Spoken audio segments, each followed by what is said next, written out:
Hey friends, welcome back to Streetwise Economics, the podcast that helps you everyday people to make smarter money moves.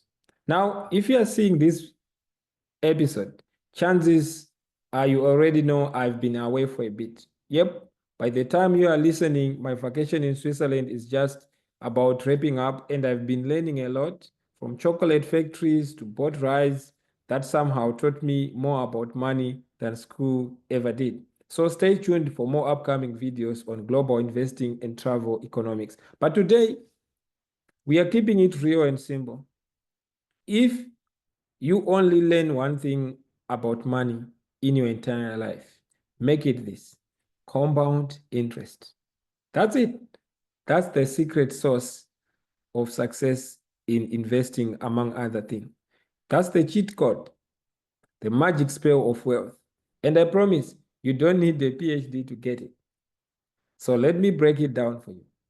So, what is compound interest? Imagine this: you plant a tree that grows money, and every year that tree doesn't just grow, you also earn interest on interest. So, let's say you invest $1,000 into something like an index fund, which earns around 10% per year on average. As an example, after year one, you have 1,100.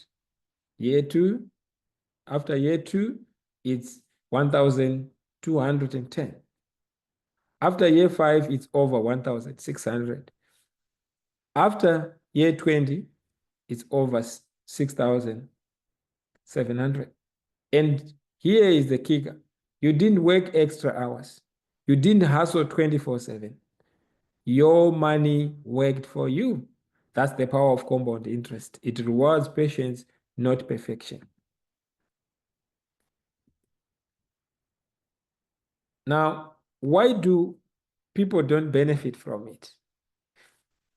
Because they do the opposite. You guess right. They use debt that compounds against them, not for them. So credit cards, payday loans, or microfinance loans, buy now, pay later, all that stuff. It compounds too, but it builds wealth for the banks, not for you. Just not for you. It's like playing chess against yourself. Now, mindset shift is something that the rich people actually use to their advantage. Rich people, in my experience, most of the rich folks that I talk to or interact with, they think in decades, not paychecks. A lot of people stay stuck because they only think about surviving this week or this month. I'm not judging, but wealth is built by thinking 5, 10, 20 years ahead. You don't need a big income to start necessarily. You just need consistency. Every month, $50 a month into an index, just like SPY or VTI over time, adds up. As an example. Again, this is not an investment, it's just an example. That one dinner out, one pair of fancy sneakers, that Uber ride, you are not giving up fun. You are just buying future freedom. Now, what if I'm too busy? Look, I get it. We are all working jobs, side hustles, trying to live our lives the best that we can. But here is what I would do if I were starting today. I would set up automatic investing using a robo-advisor like ProQuest Trade. They also have that as an example. It's not an endorsement, but just as an example of a brokerage account that I use that is that facility. They pick diversified investments for you based on your goals. Now, I would stick to low-cost index funds like SPY, VTI as an example, and I've done videos, if you have been following, where I explain this in greater detail, even specifically on these funds that I share here.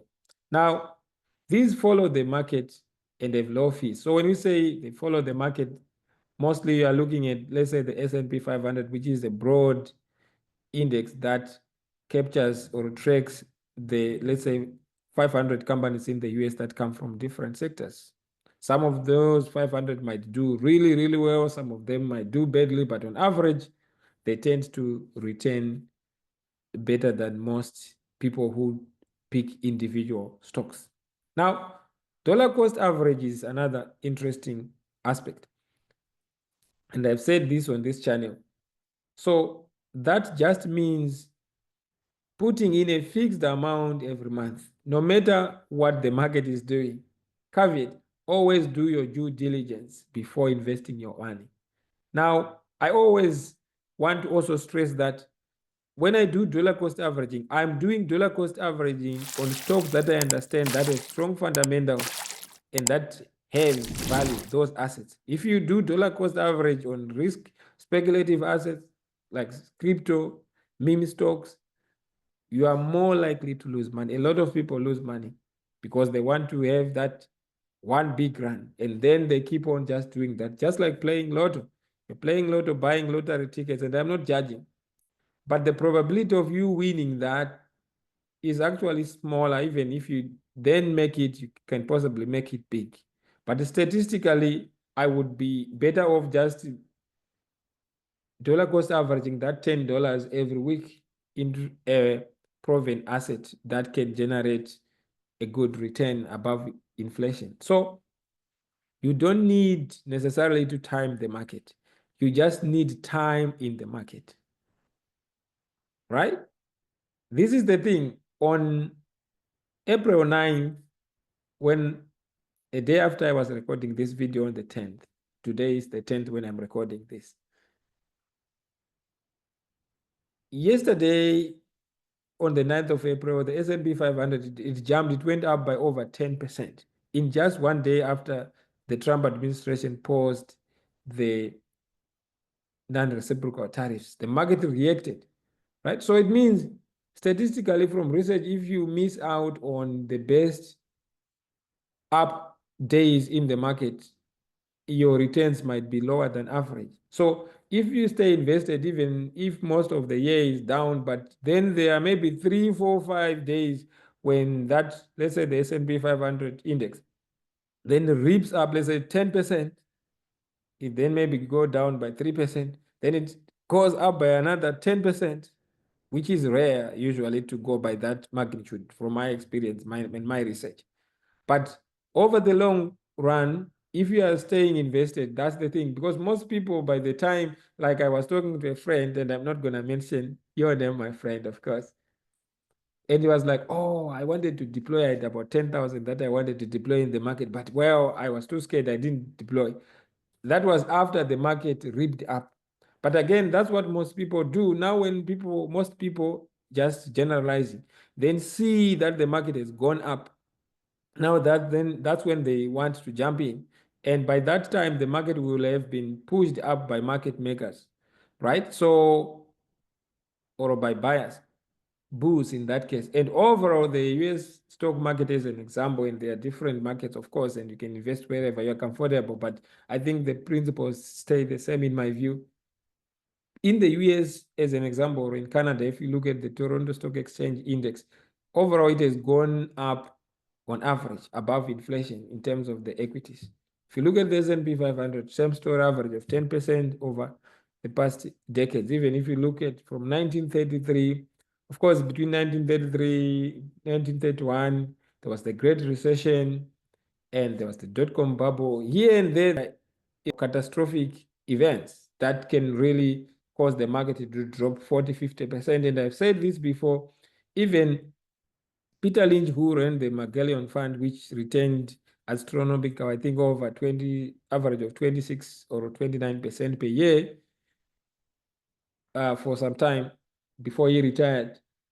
The returns, it was wild. Some years it would go up, but it would probably drop by maybe, let's say 50%. But a lot of people, they don't stomach that. So that's why it's important to have an emergency fund. When the assets are actually dropping more, as long as they have value, from my experience and history, for me, I would be excited to be buying more, right? So in other words, you don't need to time the market. You just need time in the market. That's according to Peter Lynch. He stated that, and it still holds true in my view. Also, ask questions if someone is managing your money, whether it's your bank, your advisor, or a robo platform. Check reports, like I've said on this platform. Ask how your money is invested, where it is invested, know your fees. Generally, from my experience in Canada here, people get charged, I think, 2% fees. Is different if you have a wealth fund, the profit sharing ratio. So it's your money. You don't have to become a full-time investor, but you can do that, but you should always stay informed. Now, mindset and motivation is another interesting thing. Money can be stressful, but it doesn't have to be. Learn a little, practice patience, be consistent, and remember, investing, in my experience, is a marathon, not a get-rich-quick scheme. You don't want to start big, because if you make mistakes, that mistake can be potentially ruinous. You just have to start from somewhere. So if there's one thing that you can take away from today, it's this: let compound interest be your silent business partner. It never sleeps, it never complains, it just works for years for you if you invite it into your financial affairs. And if you have made this so far, thank you so much. I recorded this for you, especially before my trip to Switzerland, so that even while I'm away, you are still learning, growing, and building wealth, one episode at a time.